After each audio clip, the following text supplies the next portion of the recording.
Thank you for standing by, and welcome to Micron Technology's fiscal fourth quarter 2025 financial conference call. At this time, all participants are in a listen-only mode. After the speaker presentation, there will be a question-and-answer session. To ask a question during the session, you will need to press star 11 on your telephone. To remove yourself from the queue, please press star 11 again.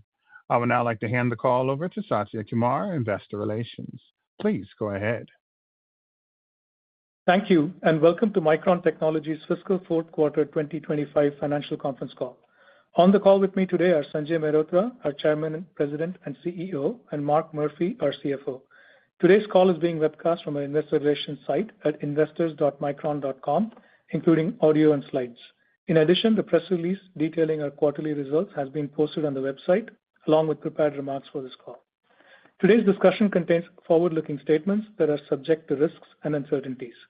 These forward-looking statements include statements regarding our future financial and operating performance, including our guidance, as well as trends and expectations in our business, market, industry, and regulatory and other matters. These statements are based on our current assumptions, and we assume no obligation to update these statements. Please refer to our most recent financial report on Form 10-K and our other filings with the SEC for more information on the risks and uncertainties that could cause actual results to differ materially from expectations. Today's discussions of financial results is presented on a non-GAAP financial basis unless otherwise specified. A reconciliation of GAAP to non-GAAP financial measures can be found on our website. I'll now turn the call over to Sanjay. Thank you, Satya. Good afternoon, everyone. Micron had an outstanding finish to fiscal 2025, delivering fiscal Q4 revenue, gross margin, and EPS all above the high end of our updated guidance ranges. We achieved record revenue in Q4, driven by pricing execution and strong performance across end markets.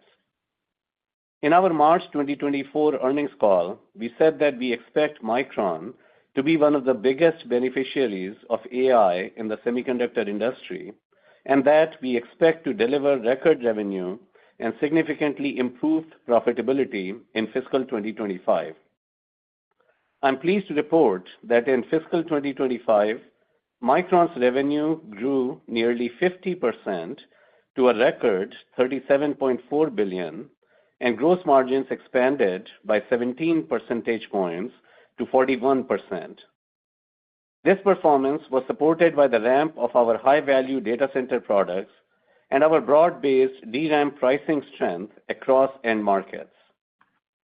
The combined revenue from HBM, high-capacity DIMMs, and LP server DRAM reached $10 billion, more than a five-fold increase compared to the prior fiscal year.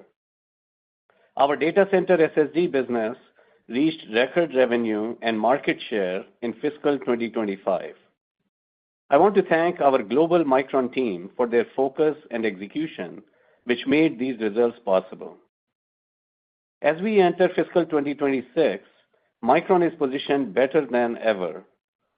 Our leadership in advanced technologies, including HBM, 1-gamma DRAM, and G9 NAND, enables a differentiated product portfolio that drives strong ROI. AI-driven demand is accelerating, and industry DRAM supply is tight. Our HBM performance has been strong, and robust demand, tight DRAM supply, and disciplined execution has significantly strengthened profitability of the rest of our DRAM portfolio. In NAND, our higher mix to data center and improving industry conditions are contributing to profitability. Our fiscal Q1 guidance reflects new records for revenue and EPS. In addition to being a demand driver, AI is also a powerful productivity driver for Micron, contributing to our strong competitive position and financial performance. We are using AI throughout the company across product design, technology development, manufacturing, and other functional groups. We have seen strong adoption and as much as a 30 to 40% productivity uplift in select Gen AI use cases, such as code generation. In design simulation, AI is accelerating our silicon-to-systems design cycle through advanced modeling and reduced iterations. In manufacturing, we have driven a 5x increase in wafer images analyzed in the past year and double the amount of useful data and telemetry collected and analyzed from our fab tools, all of which improve our yield performance. These AI capabilities enable us to achieve superior product specifications, quality, and time to market at scale. Turning to technology and operations, we are proud to announce that our 1-gamma DRAM node reached mature yields in record time, 50% faster than in the prior generation. We are the first in the industry to ship 1-gamma DRAM and will leverage 1-gamma across our entire DRAM portfolio to maximize the benefits of this leadership technology. We achieved first revenue from a major hyperscale customer on our 1-gamma products for server DRAM in the quarter. Our G9 NAND production ramp has been progressing well while scaling at a pace aligned with market demand. We have ramped our G9 NAND node for both TLC and QLC NAND and have qualified our G9 QLC NAND for enterprise storage. In fiscal Q4, we received a CHIPS grant disbursement following the completion of a key construction milestone for our new high-volume manufacturing fab in Idaho, with the first wafer output expected to begin in the second half of calendar 2027. We began design work for our second Idaho manufacturing fab, which will provide additional capacity beyond 2028. In New York, we have completed initial phases of our environmental impact study and continue to work with state and federal authorities towards starting ground preparation. In fiscal Q4, we installed the first EUV tool for our Japan fab to enable 1-gamma capability, which will complement our existing 1-gamma supply from our fabs in Taiwan. The time from receiving this tool to completing installation was a record for all EUV tools globally, demonstrating Micron's expertise with this equipment. We plan to continue to invest in our Japan production capability to meet requirements of the advanced memory technologies of the future. Our continued HBM assembly and test investments position us well to meet growing HBM capacity requirements in calendar 2026. We are making good progress on our Singapore HBM assembly and test facility construction, which is on track to contribute to our HBM supply capability beginning in calendar 2027. Turning to our end markets. In data center, we now expect calendar 2025 total server units to grow approximately 10%, up from our prior expectations of mid-single digits % growth. The calendar 2025 traditional server growth outlook has strengthened significantly from flat to growth in the mid-single digit range. We believe this change in outlook is in part related to the growth of AI agents and the traditional server workloads agents initiate as they execute tasks on behalf of users. Continued growth in traditional server applications in enterprises is also contributing to additional demand growth. In addition to traditional servers, AI server growth continues to be very robust. This growth in both traditional and AI servers is driving strong demand for our DRAM products. Data centers require some of our industry's most complex and high-value products, and meeting this demand has presented several opportunities to enhance our product mix and profitability. In fiscal 2025, Micron's data center business reached a record 56% of total company revenue, with gross margins of 52%. Our HBM business has posted many quarters of strong growth. In fiscal Q4, our HBM revenue grew to nearly $2 billion, implying an annualized run rate of nearly $8 billion, driven by the ramp of our industry-leading HBM3E products. We are pleased to note that our HBM share is on track to grow again and be in line with our overall DRAM share in this calendar Q3, delivering on our target that we have discussed for several quarters now. Micron's HBM4 12-high remains on track to support customer platform ramps even as the performance requirements for HBM4 bandwidth and pin speeds have increased. We have recently shipped customer samples of our HBM4 with industry-leading bandwidth exceeding 2.8 terabyte per second and pin speeds over 11 gigabits per second. We believe Micron's HBM4 outperforms all competing HBM4 products, delivering industry-leading performance as well as best-in-class power efficiency. Our proven 1-beta DRAM, innovative and power-efficient HBM4 design, in-house advanced CMOS-based die, and advanced packaging innovations are key differentiators enabling this best-in-class product. For HBM4E, Micron will offer standard products as well as the option for customization of the base logic die. We are partnering with TSMC for manufacturing the HBM4E base logic die for both standard and customized products. Customization requires close collaboration with customers, and we expect HBM4E with customized base logic dies to deliver higher gross margins than standard HBM4E. Our HBM customer base has expanded and now includes 6 customers. We have pricing agreements with almost all customers for a vast majority of our HBM3E supply in calendar 2026.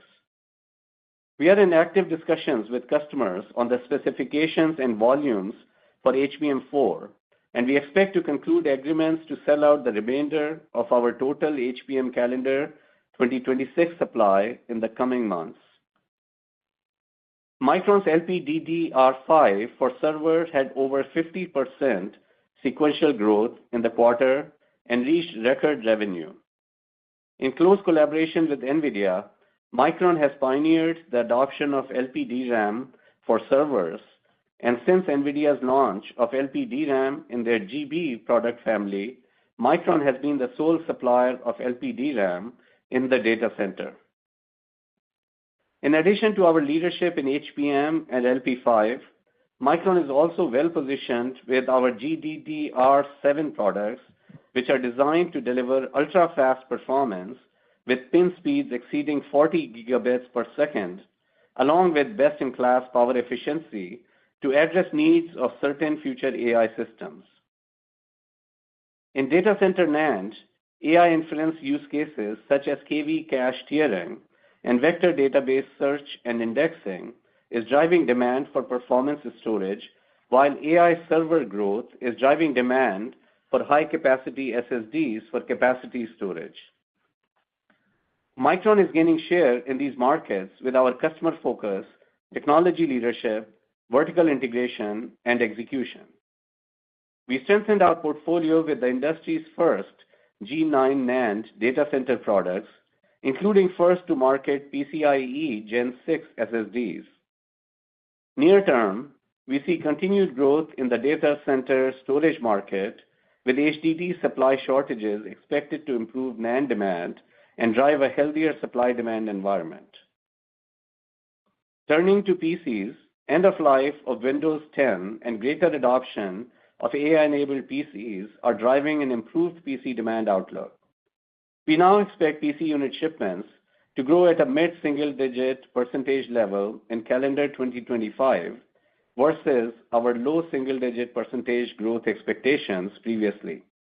During the quarter, we achieved our first OEM customer qualification of our 16-gigabit 1-gamma-based D5 and commenced volume shipments.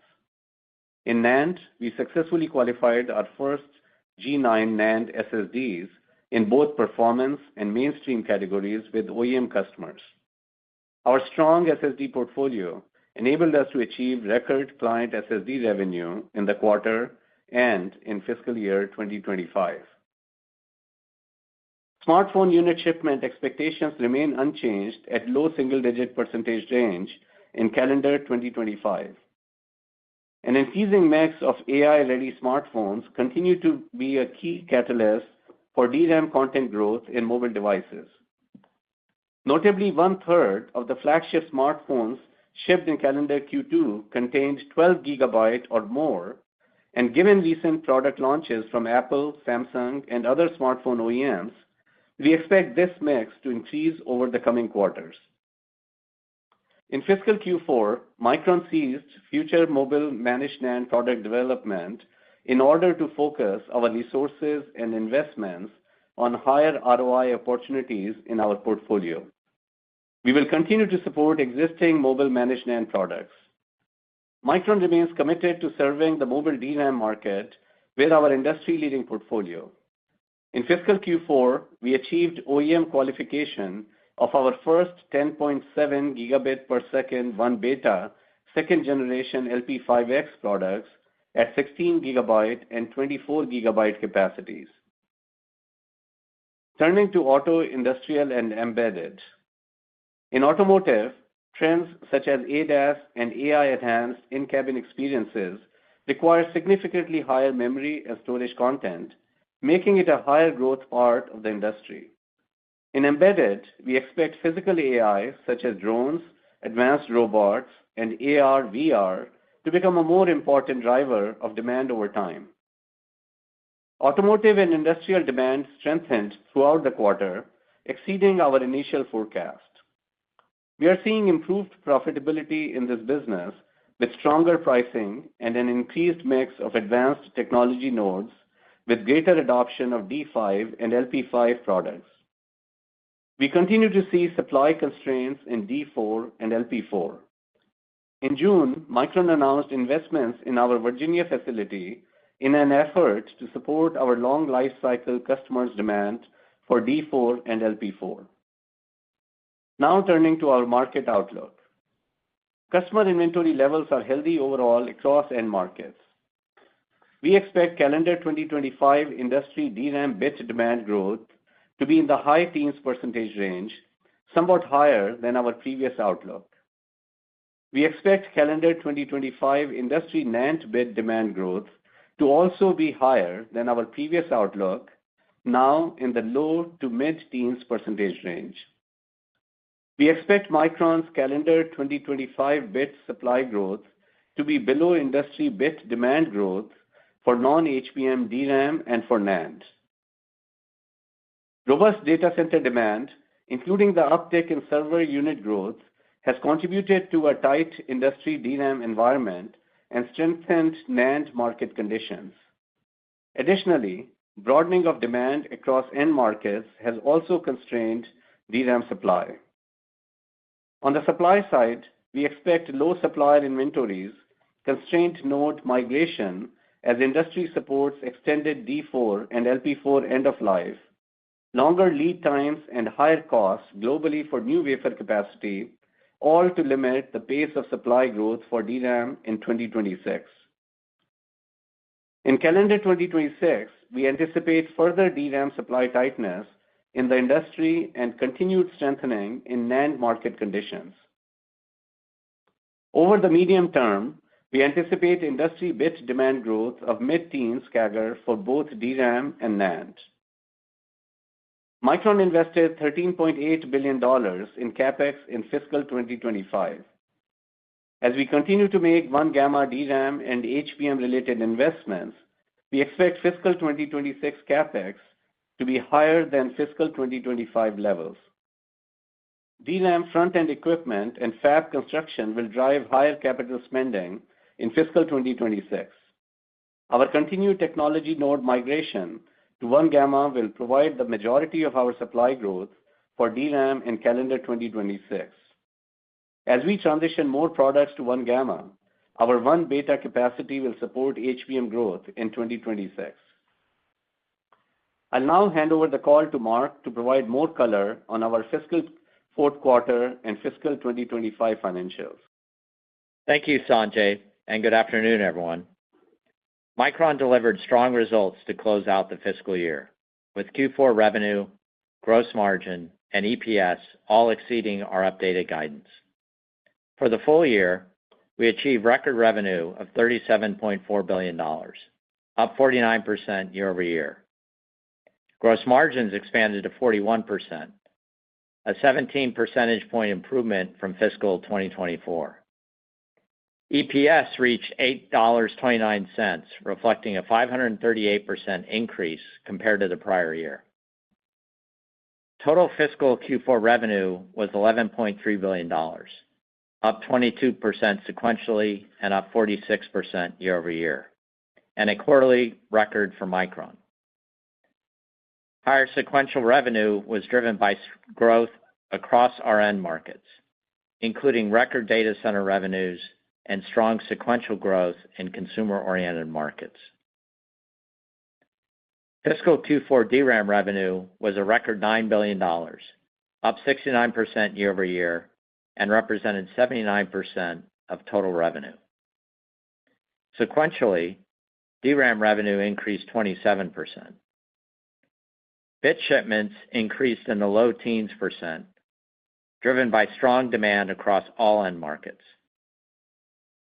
Prices increased in the low double-digit % range, driven by tight industry DRAM supply, pricing execution, and favorable mix. Fiscal 2025 DRAM revenues were a record $28.6 billion, up 62% year over year. Fiscal 2025 DRAM all-in costs, inclusive of HBM, were down by low single digits percentage points. Fiscal Q4 NAND revenue was $2.3 billion, down 5% year over year, and represented 20% of Micron's total revenue. Sequentially, NAND revenue increased 5%. NAND bit shipments declined in the mid-single-digit % range, and prices increased in the high single-digit % range due to favorable mix. Fiscal 2025 NAND revenues were a record $8.5 billion, up 18% year over year. Fiscal 2025 NAND all-in cost reductions were around low teens %. Now turning to quarterly financial performance by business unit. Our new segment disclosures for our business units, which you see starting in today's press release and will see in future filings, highlight the improvements in our profitability and changing business mix. The Cloud Memory Business Unit and Core Data Center Business Unit combined represent the totality of our data center business. Cloud Memory Business Unit revenue was $4.5 billion and represented 40% of total company revenue. CMBU revenues were up 34% sequentially, driven by robust bit shipment growth. HBM revenues reached a new quarterly record. CMBU gross margins were 59%, higher by 120 basis points sequentially, supported by cost reductions.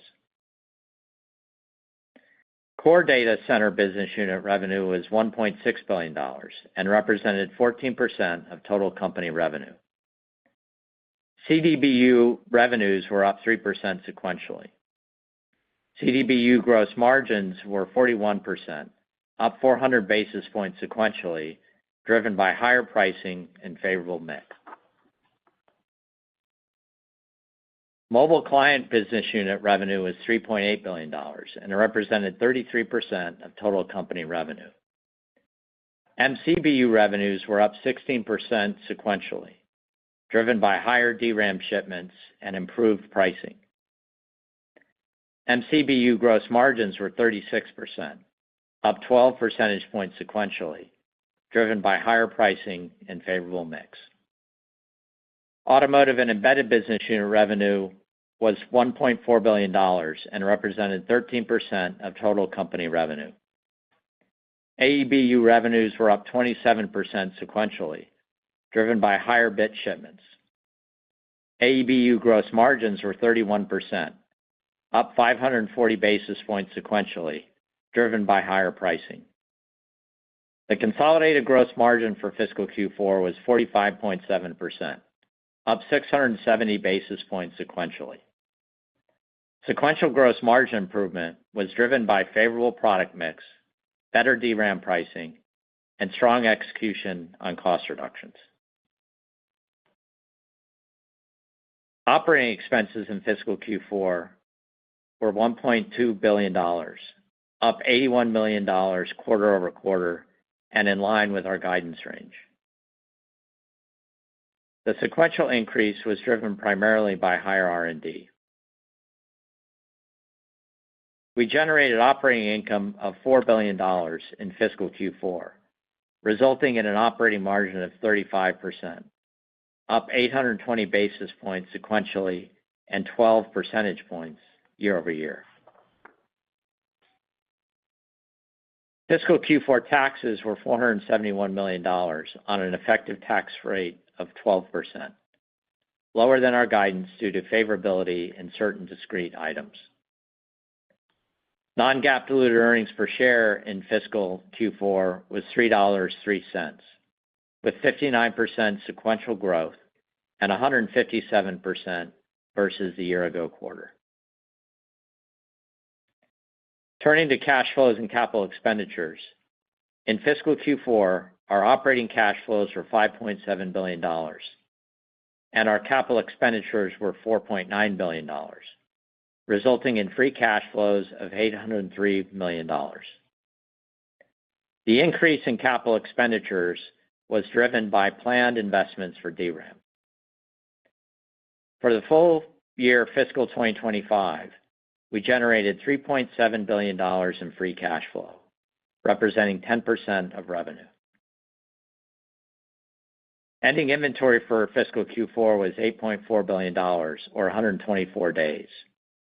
Inventory was down $372 million sequentially, and inventory days down 15 days, driven by strong sequential bit shipment growth in DRAM. DRAM inventory days are below target levels, and NAND inventory days improved sequentially. On the balance sheet, we held $11.9 billion of cash and investments at quarter end and maintained $15.4 billion of liquidity when including our untapped credit facility. During fiscal Q4, we reduced debt $900 million through paydown of $700 million term loans and repurchased approximately $200 million of our senior notes. We closed the quarter with $14.6 billion of debt, maintaining low net leverage and a weighted average debt maturity of 2033. Now turning to the outlook for the first fiscal quarter. We expect price, cost, and mix to all contribute to strengthening gross margins in Q1. Operating expenses for fiscal Q1 are projected to be approximately $1.34 billion, with a sequential increase driven by R&D related to data center product innovation and development. Micron's fiscal 2026 will be a 53-week fiscal year compared to fiscal 2025, which was a 52-week fiscal year. As a result, fiscal Q4 2026 OpEx will reflect the effect of an additional work week in the quarter. We expect a fiscal Q1 and fiscal year 2026 tax rate of around 16.5%. We expect our fiscal Q1 capital spending to be approximately $4.5 billion. While quarterly spend may fluctuate, this level serves as a reasonable quarterly baseline for the planned capital spend in fiscal 2026. We will continue to exercise supply discipline as we pursue our growth opportunities. We expect free cash flow to strengthen in fiscal Q1, and we project significantly higher annual free cash flow year over year in fiscal 2026. Any impacts that may occur due to potential new tariffs are not included in our guidance. With all these factors in mind, our non-GAAP guidance for fiscal Q1 is as follows. We expect revenue to be a record $12.5 billion, plus or minus $300 million. Gross margin to be in the range of 51.5%, plus or minus 100 basis points. And operating expenses to be approximately $1.34 billion, plus or minus $20 million. Based on a share count of approximately 1.15 billion shares, we expect EPS to be a record $3.75 per share, plus or minus 15 cents. I'll now turn it over to Sanjay to close. Thank you, Mark. Fiscal 2025 was a year of many records for Micron, as we have highlighted today. We have strong momentum entering fiscal 2026 with a robust fiscal Q1 demand outlook led by data center and the most competitive position in our history. Over the coming years, we expect trillions of dollars to be invested in AI, and a significant portion will be spent on memory. As the only US-based manufacturer of memory, Micron is uniquely positioned to benefit from the AI opportunity ahead. Thank you for joining us today. We will now open for questions. Thank you. As a reminder, to ask a question, you will need to press star 11 on your telephone. To remove yourself from the queue, you may press star 11 again. Please limit yourself to one question and one follow-up to allow everyone the opportunity to participate. Please stand by while we compile the Q&A roster.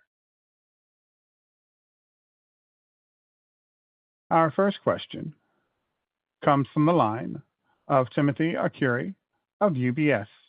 Please go ahead, Timothy. Thanks a lot. Mark, I was wondering if you can help on the guidance a little bit. I know you don't want to get into too much detail, but of the, let's say, $2.2 billion sequential $1.2 billion sequential revenue, can you help us how that splits out between DRAM and NAND? And I guess any gross margin puts and takes you might have as well would be helpful. Yeah, Tim, you were breaking up a bit at the end, but I believe I've got it. In the first quarter, we'll be heavier DRAM mix than NAND in that growth. As you mentioned, we're not going to break out bits and ASP, but we are guiding up 580 basis points sequentially. It is split across mix, pricing, and strong execution on our cost reductions. We're in a very constructive pricing environment. Supply is tight for DRAM and improving substantially in NAND. We've got essentially strong demand and supply factors at work, as you heard in the script today. On the demand side, data center spend remains robust, projected to grow. Traditional server spend is improving and expected to grow. Refresh and inference workload demand drivers, and then PC, smartphone, auto all have increased content growth, and that's becoming clearer. And then on the supply side, we'll get into that more in the Q&A here, but that is tight as well due to a number of factors that are structural. We're focused on our execution, and again, sequentially here, expect price, mix, and strong execution to drive that 580 basis point margin expansion. Thanks a lot, Mark. And then, Sanjay, I guess you had previously guided us to like $100 million HBM TAM by 2028, but since you gave us that number, there's been some massive numbers given out, some TAM numbers by NVIDIA and some of the investments that are going on in OpenAI and whatnot. So it's obvious that the compute TAM is much bigger than what I think you probably would have assumed at that time. So do you have an update to that number? I would assume it's bigger than that number, and maybe if you could comment on sort of what you see next year. I know this year you said like mid-30s. I'm wondering if you can give us any mileposts for next year and update to that $100 billion in 2028. Thanks. So Tim, your connection is poor and you were breaking up a lot, but I think I got the gist of your question. What we had said before regarding longer term HBM TAM, we had said that by 2030 we expect HBM TAM to reach $100 billion, and we had also said that HBM bit CAGR will grow faster than the DRAM CAGR. And we see that in absolutely 2026 as well, in terms of bits in HBM will outgrow the overall DRAM bits. And of course, as we look ahead, the value proposition of HBM continues to increase. And of course, as we talked about, HBM now in 2026 transitioning to HBM4. Micron, of course, well positioned. Market is starting to require even higher performances, and we today pointed out that Micron with our HBM4 will have the highest performance product with over 11 gigabits per second, and of course, highest power efficiency as well. So the specs of HBM are becoming increasingly more demanding, and which is exciting for us because we are very well positioned with these products. And this just means the value proposition of HBM just continues to grow. So we definitely continue to see strong long-term growth and very excited about all these various announcements of massive data center infrastructure spend. We have talked about trillions of dollars of spend over the next several years. And of course, memory is very much at the heart of this AI revolution. This means a tremendous opportunity for memory and certainly tremendous opportunity for HBM. So we feel very good about HBM longer-term opportunities, good about HBM opportunities in 2026, and very good about Micron's positioning with our very strong product portfolio and strong execution track record and the trust that we have built with our customers in our ability to supply quality and meet our customers' volume requirements. So exciting times ahead, and we are, of course, continuing to work very closely with our customers. Thanks a lot. Thank you. Our next question comes from the line of Vivek Arya of Bank of America. Please go ahead, Vivek. Thank you for taking my question. I'm curious, how do you see the transition from HBM3E to 4? When do you expect the crossover next year? And I think as part of that, you mentioned that the pricing for 3E is settled for 26. And I'm curious, what is the direction of that pricing versus what you're getting now? Is it higher or lower? And do you expect your 3E share to stay the same or change next year? So with respect to HBM4, this is, of course, we will be at the forefront of this production ramp, very much aligned with customers' timing. And again, as we have mentioned, that we have the best product in the industry with highest performance over 11 gigabit per second, and we have sampled that product, as well as low power. So industry-leading product performance. And so we will be ramping it up in line with customer demands. Of course, first production shipments in CQ2 of 26 timeframe, and production will ramp during the course of 2026, second half of 2026, again, in line with customer demand. And overall, in 2026 versus 2025, we see our share growing, product well positioned.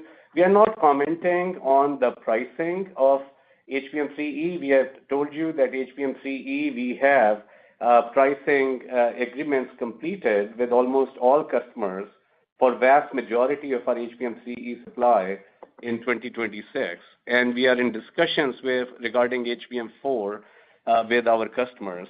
What I will tell you is that supply is tight. We expect healthy demand supply environment in 2026 for overall DRAM, and that bodes well for profitability of DRAM, profitability of HBM, and of course, profitability of non-HBM as well, which is experiencing tight supply. Got it. And for my follow-up, maybe, Mark, on the gross margin side, so one is just conceptually, how do you think about the puts and takes of gross margins as you go through the rest of the year, this 51.5? Is this kind of the baseline, and as long as sales grow, can you expand? off of this level? And then, related to that, when I look at your cloud data center business, gross margins 59%, operating margins 48%, how much more room is there to expand from those very strong levels right now? Thank you. Yeah, Vivek, so we're not providing out-quarter guidance, but what we will say is that we believe or we expect gross margin to improve sequentially first to second quarter. And it's on this tight DRAM supply and the associated pricing, along with NAND business continuing to improve. And then just mix effects as we continue to steer bits towards higher value markets. And then our cost performance continues to be good. As mentioned in the prepared remarks, these supply demand factors are, we believe they're durable on the demand side. Data center spend continues to increase. I talked earlier about traditional server spend and then the edge and auto having increased content. And then on the supply side, customer inventory levels are healthy. Our supply is lean. Our DRAM inventories are below target. NAND continues to improve. We're working to be as efficient as we can in providing a supply response. We're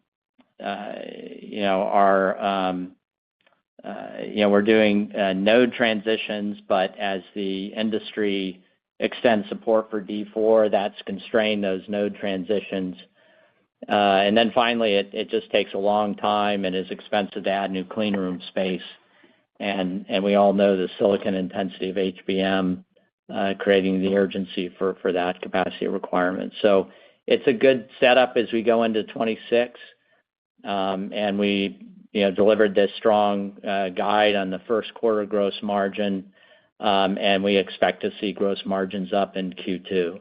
I also want to reiterate something Sanjay mentioned, that we expect margins to be healthy in both HBM and non-HBM in 26. So I'll leave it at that on the out-quarter guidance. Thank you. Thank you. Our next question comes from the line of C.J. Muse of Cantor Fitzgerald. Your line is open, C.J. Yeah, good afternoon. Thank you for taking the question. I guess first question, it certainly feels like in the last month or two, there's been an inflection in DRAM demand led by inference hyperscalers. So curious if you could kind of speak to what you have seen, the breadth of demand, and particularly the sustainability of that. And would love your thoughts. You've talked about tightness expected into fiscal 26. Your thoughts into this, what is typically seasonally slower February quarter. Should we see kind of normal seasonality, or are the supply trends so limited that things can hold up much better than kind of normal seasonality? So, of course, we are not providing you FQ2 guidance at this point, but certainly the AI trends are strong, and as you noted, not just in training, but inference as well. And as the AI applications broaden, innovations increase, greater different architectures, all of this is only, continuing to broaden the demand vector for AI, in the data center, as well as on edge devices such as smartphones. In the data center, of course, AI servers have driven strong demand, as we have all known, particularly with just the increasing demand for all DRAM, not just HBM, but LPDRAM, high-density DRAM modules. But we are also seeing traditional server demand, as we noted in our remarks, increase as well. So this is really driving a strong growth trend overall for the industry.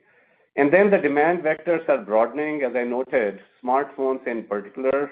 You have seen some recent launches and shipments already starting of AI-enabled smartphones, which have higher content of DRAM in them versus the prior generation phones. And of course, PCs is another tailwind, AI PCs and end of life for Windows 10. So the AI PCs are a tailwind for DRAM content as well. So overall, AI trends are strong, and this is across data center, across AI-enabled and smartphones and AI-enabled PCs. And this is what leads to strong demand in 2026, across 2026. And we have talked about tight supply as well. Mark just laid out the factors for tight supply, which we also discussed in our prepared remarks. So overall, we look forward to healthy demand-supply environment in calendar year 26 for us. Very helpful. And I guess customer inventories as well as supplier inventories are in good place. I mean, supplier inventories are actually running lean. Micron DRAM supply is very tight. Thank you for that. As a quick follow-up on CapEx, Mark, it appears net CapEx implied $18 billion versus $13.8 billion last year. I think you talked about front-end equipment versus clean room space and DRAM. Is there a way to kind of partition how much on equipment versus clean room? And then can you share with us what the implied gross CapEx is for fiscal 26? Thanks so much.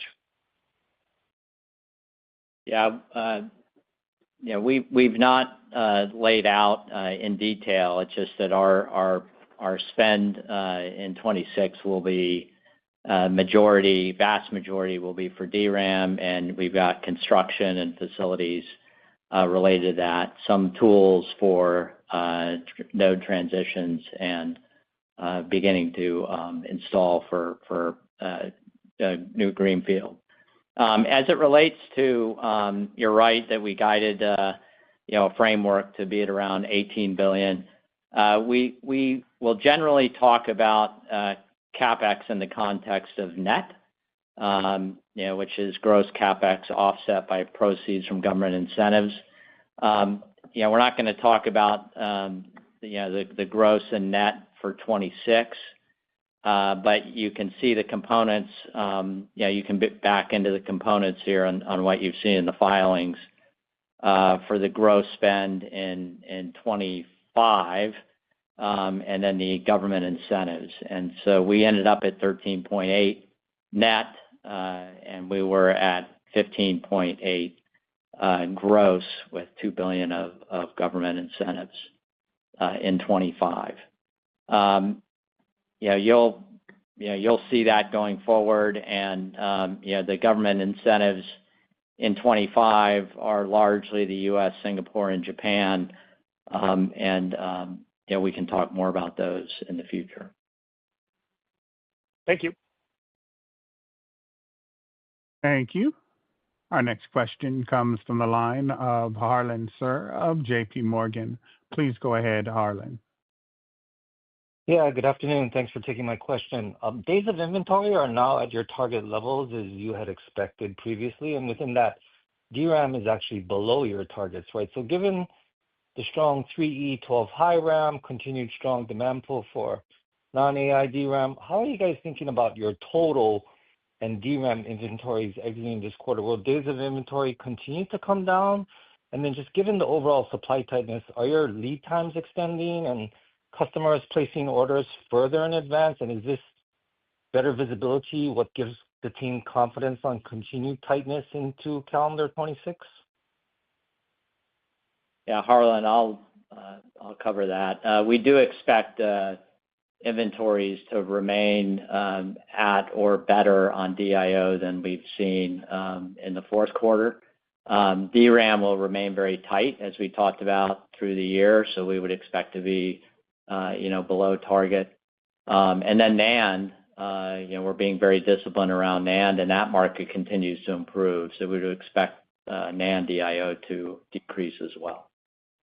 And of course, we work closely with our customers, and customers are fully understanding that the demand environment is strong and the supply is very tight in the DRAM, and supply outlook is tight. So we work closely with the customers. And Just want to point out that as we look ahead at our supply, we are looking at 1 gamma ramp to support our demand in non-HBM products. HBM products, we will support them with our 1 beta. And of course, continuing maintaining focus on maximum production efficiencies and leveraging the clean room space that is available to implement the technology transitions as well as drive maximum production efficiency. No, I appreciate that. Thank you for the insights there. And Sanjay, as your customers continue to differentiate their GPU and XPU platforms, memory continues to be sort of that key focus area of differentiation. As you mentioned, some of your HBM4 customers are looking for as much as 25% more bandwidth versus the plain vanilla JEDEC standard. Looks like the Micron team delivered a solution that's 40% more performant than the JEDEC spec, right, and well exceeding your customers' requirements. Did the team have to redesign the base logic die to achieve these impressive results? Just wondering if the higher performance HBM4 SKU maybe pushed out customer calls, or have the call schedules remained on track relative to your original plan? But more importantly, even with the higher speeds, is your power consumption still superior to your competitive solutions? Very good questions, Harlan, and thank you for asking those questions. Very proud of our team's execution, proud of our team's design of our DRAM die and the advanced CMOS technology that is used in that DRAM die, as well as our base die, which has advanced CMOS as well. Combination of all of this, our innovative design, our memory architecture, our advanced CMOS in the DRAM, as well as advanced CMOS in the base die. And of course, that advanced CMOS base die is manufactured here by Micron, giving us a competitive advantage. All of this actually has enabled us to achieve customers' increasingly higher requirements, bandwidth at 2.8 gigabyte per second, and speeds at more than 11 gigabits per second as well.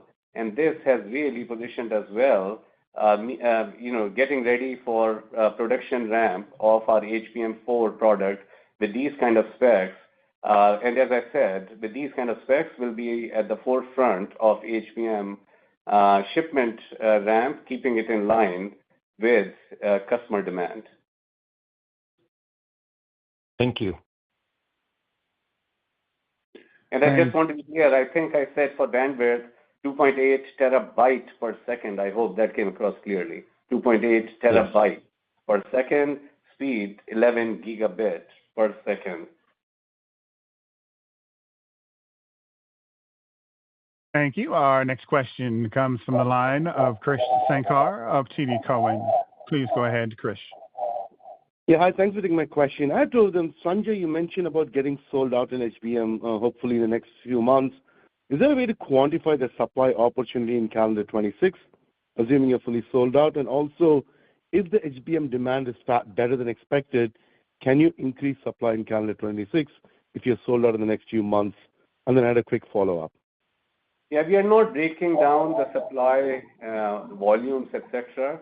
But yes, HBM3E, as we mentioned, pricing agreements are done with the vast majority of our HBM3E, for our vast majority of our HBM3E supply. And volume is also fixed for HBM3E with most customers. And as our customers are looking at finalizing their plans with HBM4, particularly plans with increased specifications and their own deployment of that in their next generation platforms, we expect to be concluding our agreements on HBM4 supply, as well as all of 2026 HBM supply here in 2026. In the next few months. And really very pleased with our industry-leading HBM4 product specifications, absolutely outperforming the rest. So we are well positioned with this. And really, with respect to your question, we will, of course, manage the mix in our now that we have reached our HBM share in CQ3 to be in line with our industry DRAM share, we will manage, and non-HBM being healthy margins as well, we will now manage the mix of our portfolio, keeping in mind, of course, ROI on our portfolio, as well as staying disciplined with our total investments. As you can well understand, we have, of course, flexibility to opportunistically manage share here for HBM, because at the front end, it uses the same 1 beta wafers as some of the rest of our products as well. So that gives us fungibility at the front end in terms of supply management and assembly and test. We have, of course, with the investments that we have made over the course of last several quarters, we are well positioned with capacity in assembly and test as well. So our investments and our team's strong execution in ramping up capacity and giving us the total confidence gives us now the flexibility to manage the mix of the full portfolio between HBM and non-HBM, keeping ROI in mind, and of course, staying disciplined here with our investments as well. Got it. Thanks, Sanjay. And then a quick question on HBM4. It was nice to see the 11 gigabits per second pin speed. You also said that you have the offering of both your in-house base die, also the customized TSM logic die. Is there a way to figure out what do you expect that mix to be? Do you expect more customers to go with the in-house die or the TSM die? And how easy is it for you from the Micron standpoint of switching between the two based on customer demand? So HBM4 is a product that is with our internal base die, and HBM4E is where we said in our remarks that we will be offering standard products as well as customized products. And HBM4E is where we are partnering with TSMC. HBM4E is not, in the industry, it's not a 2026 product. That will be 2027 kind of product. And we'll share more details with you, and we will have both standard and customized products in HBM4E. HBM4, using our own base die in the industry, HBM4 is what will be the product that will be ramping in production. And as we mentioned, that with the value proposition of HBM continues to increase, and with HBM4E, that value proposition increases even further, and we would certainly expect the customization to provide high gross margins, as I indicated in my prepared remarks. And once again, I would like to point out that our HBM uses our own logic die. That means Micron's own CMOS, and that gives us unique advantages, and of course has been a key contributor along with our DRAM design and DRAM architecture, as well as the CMOS that is embedded inside the DRAM. All of that gives us a unique advantage in terms of industry-leading performance.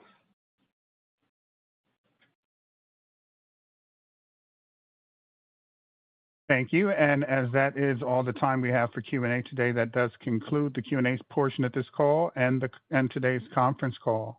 Thank you for participating. You may now disconnect.